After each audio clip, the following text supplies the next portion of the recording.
ETF index mutual funds నేర్చుకుని stock మార్కెట్లో రాణించాలనుకుంటున్నారా? వెంటనే ఈ నెంబర్కి కాల్ చేయండి.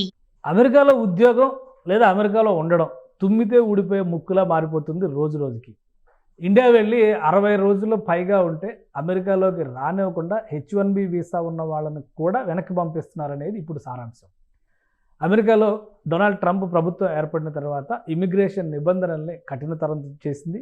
అలానే H1B రూల్స్ పైన కూడా అమెరికా ప్రభుత్వం ఫోకస్ పెట్టింది. ఇప్పుడు తాజాగా H1B ఉన్నప్పటికీ కూడా అమెరికాకి దూరంగా ఉంటే కనుక వీసా క్యాన్సిల్ అయ్యే ప్రమాదం ఉంది అనే సమాచారం మన వాళ్ళ గుండెల్లో గుబులు రేపుతోంది.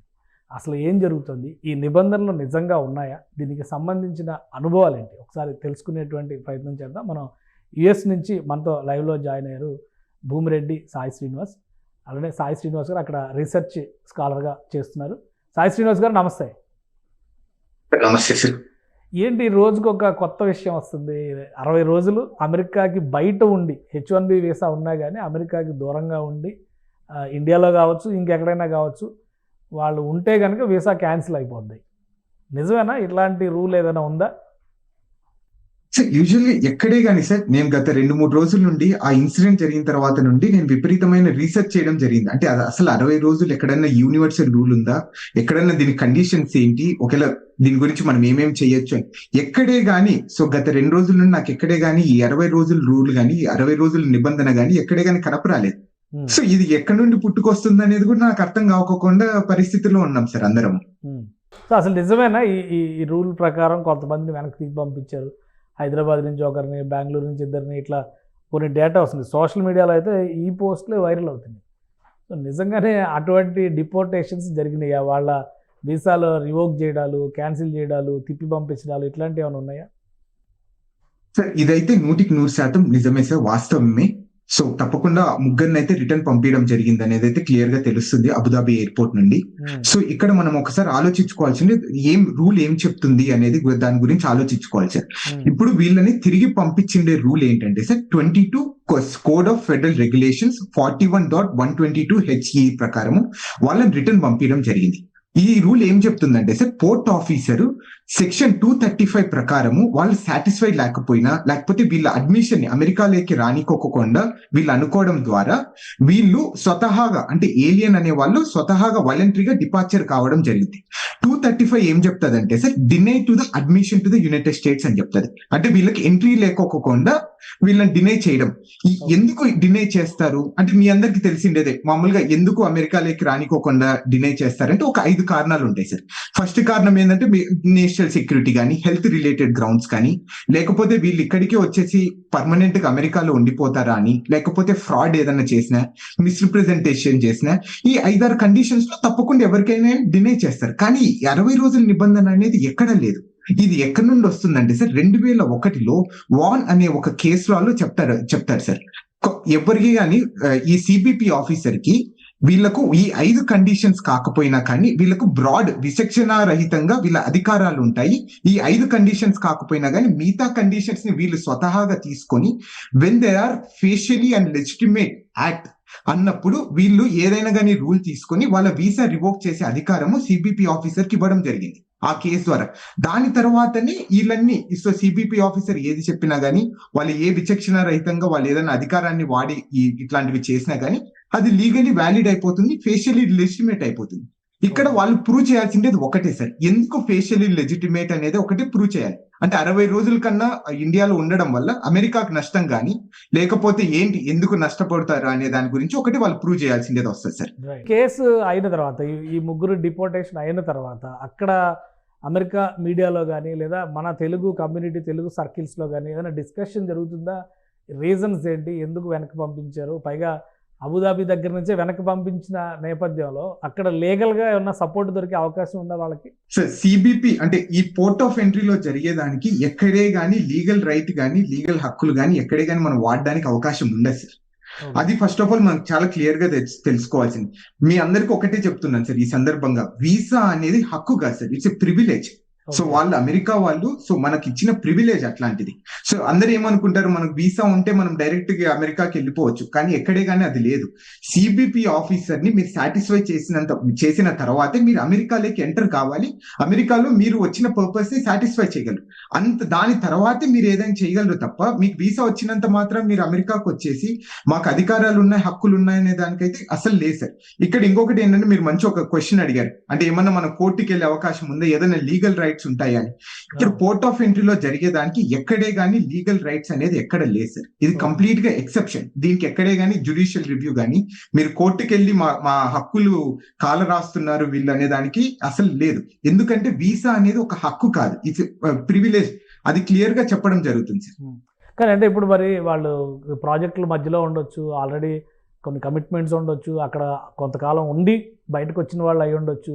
సో వాళ్ళ ప్రయోజనాలు కూడా ప్రొటెక్ట్ చేయాల్సినటువంటి అవసరం ఉంటుంది కదా. ఇది ఆ రకమైనటువంటి అవకాశం ఏమీ లేదా?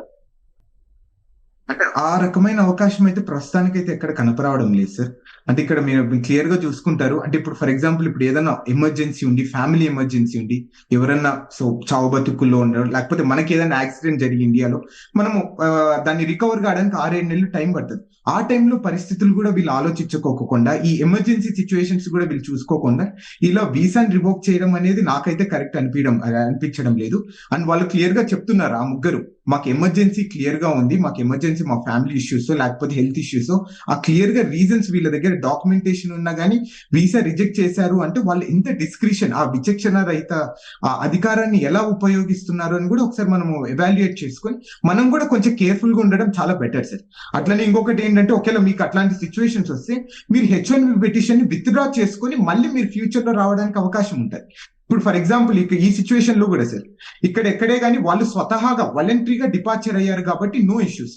ఒకేలా వీళ్ళు అమెరికన్ గవర్నమెంట్ కానీ పోర్ట్ ఆఫీసర్స్ కానీ వీళ్ళని పంపించితే వీళ్ళు మళ్ళీ జీవితాంతం మళ్ళీ అమెరికాకి వచ్చే పరిస్థితి అయితే ఉండదు. తప్పకుండా ఈ ముగ్గురికి నెక్స్ట్ ఫ్యూచర్ లో ఎప్పుడైనా కానీ కొత్త వీసాస్ వేసుకోనో, లేకపోతే F1 మీద, H1B మీద, L1 మీద వీసాస్ తో వేసుకొని మళ్ళీ అమెరికాకి వచ్చే అవకాశం ఉంటుంది కూడా సార్. కానీ ఇప్పుడు ఆ కంపెనీస్ ఎవరైతే ఈ H1B ప్రొవైడ్ చేశారో ఆ కంపెనీస్ వీళ్ళ తరపున అవకాశం కల్పించడానికి కానీ, లేదా అక్కడ అథారిటీస్ని రిక్వెస్ట్ చేయడానికి కానీ స్కోప్ ఏమైనా ఉంటుందా? ఇంకా ఈ చాప్టర్ క్లోజ్ అయిపోయినట్టే అనుకోవాలా? సో ఈ చాప్టర్ క్లోజ్ అయిపోయినట్టే సార్ ప్రస్తుతానికి అయితే. మళ్ళీ వాళ్ళు కొత్త H1B పిటిషన్ వేసుకుని మళ్ళీ అమెరికాకి రావాల్సిన పరిస్థితి ఉంటుంది. అంటే ఒక్కసారి రిటర్న్ చేసినా, రిజెక్ట్ చేసినా వీసా తీసుకోవడమే కష్టం అంటారు. అలాంటిది డిపోర్ట్ చేసేస్తే, వీసాని క్యాన్సిల్ చేసి రివోక్ చేసేస్తే వీళ్ళకి మళ్ళీ అప్లై చేస్తే వచ్చే ఛాన్సెస్ ఉంటాయా? అదే సార్, ఇక్కడ కొంచెం ఒక లూప్ అనేది ఇక్కడ ఉంది సార్. ఇక్కడ ఏంటంటే వాళ్ళు వాలంటరీగా డిపార్చర్ అయ్యారు, అంటే వాళ్ళు డినై చేసిన తర్వాత వీళ్ళు స్వతహాగా వద్దొద్దు మాకేం చేయకండి, మేమే వెళ్ళిపోతాం మా ఇండియాకి అనేది వాళ్ళు చాలా తెలివిగా చేయడం జరిగింది. అంటే సో దాని ద్వారా ఏమైపోతుంది అంటే నెక్స్ట్ ఫ్యూచర్ లో వచ్చే అవకాశం ఉంటుంది. ఆ రోజు చెప్పుకొని ఏదో ఒకటి మేము ఇట్లనే వాలంటరీగా మా ఫ్యామిలీ రీజన్స్ లేకపోతే ఇది జరగడం వల్ల మేము రిటర్న్ రావడం జరిగింది అనేది చెప్పుకోడు. కానీ వీళ్ళు అమెరికా వాళ్ళు తిరిగి పంపిస్తే మాత్రం మనకు జీవితాంతం ఎప్పుడు వచ్చే అవకాశం కూడా ఉంది సార్. రైట్. అంటే ఇప్పుడున్న సిచ్యుయేషన్లో మీరు ఇచ్చేటువంటి సలహా ఏంటి? ఒకవైపు ఈ డ్రీమ్ అయితే చెల్లా చెదిరైపోతుంది అనేటువంటి ఆందోళన ఉంది, ఇంకోవైపు నుంచి అమెరికాలో ఉన్న భారతీయులు కానీ, అమెరికాలో జరుగుతున్నటువంటి పరిణామాలు కానీ, మళ్ళీ అమెరికా రావాలి అనేటువంటి కళ ఇక కలగానే మిగిలిపోద్ది అనుకునేటువంటి వాళ్ళకి మీరు ఏం చెప్తారు? సార్ ఇప్పుడు ప్రస్తుతానికి అయితే మనం ఈ H1B వాళ్ళు ఎవరైనా కానీ ఎక్కడే కానీ ఈ రూల్ లేదు అనేది డిస్కషన్ దాన్ని పక్కన పెడితే, సో మీ అందరికీ ఒకటే నేను విజ్ఞప్తి చేస్తున్నాను. సో ఈ సందర్భంగా 60 రోజుల కన్నా ఎక్కువ ఎవరైనా కానీ ఇండియాలో ఉన్నా కానీ, సో వాళ్ళందరూ 60 రోజుల లోపలే ఏదైనా కానీ ఈ వెకేషన్స్ కానీ ఇవన్నీ పూర్తి చేసుకుని 60 రోజుల లోపలే అమెరికాకి రావడం జరుగుతుంది. అలా వస్తేనే కొంచెం మనం సేఫ్ గా ఉంటాం. అలానే ప్రాపర్ డాక్యుమెంటేషన్ అనేది పెట్టుకోవడం అనేది నా సజెషన్. అంటే ఒక అటార్నీ దగ్గర నుండి కానీ, లేకపోతే మీ ఎంప్లాయర్ దగ్గర నుండి కానీ, అలానే మీ పే స్లిప్స్ కానీ, మీకు శాలరీ పడే డబ్బులు కానీ, ఇవన్నీ క్లయింట్ రిలేషన్షిప్ కానీ, ఈ డాక్యుమెంటేషన్ ప్రాపర్ గా పెట్టుకున్న తర్వాత మీ అటార్నీని, మీ ఎంప్లాయర్ ని కన్సల్ట్ అయిన తర్వాతే మీరు ఈ ట్రావెల్ ప్లాన్స్ కానీ, ఈ పోవడం కానీ రావడం కానీ చేస్తే చాలా బెటర్ గా ఉంటుందని అయితే నా విజ్ఞప్తి సార్ అందరికి. రైట్. ఇక జాబ్స్ కోసం ట్రై చేసే వాళ్ళకి H1B అనేది ఇప్పుడు ఆల్రెడీ 2 అంశాలు చెప్తున్నారు. నంబర్ తగ్గిపోతుంది అంటున్నారు, రూల్స్ స్ట్రిక్ట్ చేస్తారంటున్నారు. సో ఇవి జరుగుతున్నటువంటి సందర్భంలో ఇండియా నుంచి జాబ్స్ కోసం ట్రై చేసే వాళ్ళు తీసుకోవాల్సినటువంటి జాగ్రత్తలు ఏంటి? సార్ ఇక్కడ ఎవరే గానీ అంటే నేను నెంబర్స్ ప్రకారం అయితే ఇక్కడ పెద్ద తగ్గినట్టు కూడా నాకైతే ఎక్కడ కనపడడం లేదు సార్. ఎన్ని రూల్స్ ఎక్కువ స్ట్రిక్ట్ చేస్తున్నారో ఆ నెంబర్స్ పెరుగుతున్నాయి. నాకు అదే అర్థం కావడం లేదు నెంబర్స్ ప్రకారం చూసుకుంటే. లాస్ట్ టైం కి ఈ టైం కి అంటే 1,50,000 H1B పిటిషన్స్ తగ్గిపోయాయి అంతే. సో ఇవన్నీ ఏంటి, 1,50,000 ఏంటంటే నాకు తెలిసినంత వరకు కొంచెం దొంగగా వచ్చే వాళ్ళు, లేకపోతే సో వివిధ రకాలుగా ఏదైనా స్కామ్స్ చేసి రావాలనుకున్న వాళ్ళు కొంచెం తగ్గినట్టున్నారు తప్ప ఎక్కడే గానీ సో ఈ ఇంకా అమెరికన్ డ్రీమ్ అయితే నిలబడి అయితే ఇంకా ఆ ఆలోచనలు అయితే ఉన్నారైతే నేనైతే అనుకుంటున్నాను సార్. అంటే ఇప్పుడు వచ్చే వాళ్ళకు కూడా తప్పకుండా చాలా కేర్ఫుల్ గా సో మీరు ఏదైనా కానీ ప్రాపర్ ప్లానింగ్ తో ప్రాపర్ జాబ్ తోనే అమెరికాకు వస్తేనే మీకు అవకాశాలు ఉంటాయి. సో ఏదైనా కానీ ఒక ముందులాగా సో దొంగ సర్టిఫికేట్స్ పెట్టుకోను, లేకపోతే మీరు మొన్న చూసింటారు ఆల్మోస్ట్ సుమారు 5 మందిని మన హైదరాబాద్ లో అరెస్ట్ చేయడం జరిగింది దొంగ సర్టిఫికేట్ పెట్టుకున్నారని. అలాంటి వచ్చే వాళ్ళకు మాత్రం అసలు అమెరికా అనేది కరెక్ట్ ప్లేస్ కాదు ఇప్పుడున్న పరిస్థితిలో. అలాంటివి అసలు చేయకండి అని అయితే నా suggestion sir. Right thank you Sai Srinivas గారు. ఇది H1B వీసాలు ఉండి కూడా దేశం నుంచి అంటే అమెరికా నుంచి దూరంగా 60 రోజులు పైబడి ఉన్న వాళ్ళకి జరిగినటువంటి అనుభవం చూసిన తర్వాత చాలామంది ఆందోళన చెందుతున్నారు. అయితే రూల్స్ పరంగా డాక్యుమెంటేషన్ పరంగా ప్రాపర్గా ఉన్న వాళ్ళకి మాత్రం ఎలాంటి ఇబ్బందులు లేవని సాయి శ్రీనివాస్ విశ్లేషిస్తున్నారు.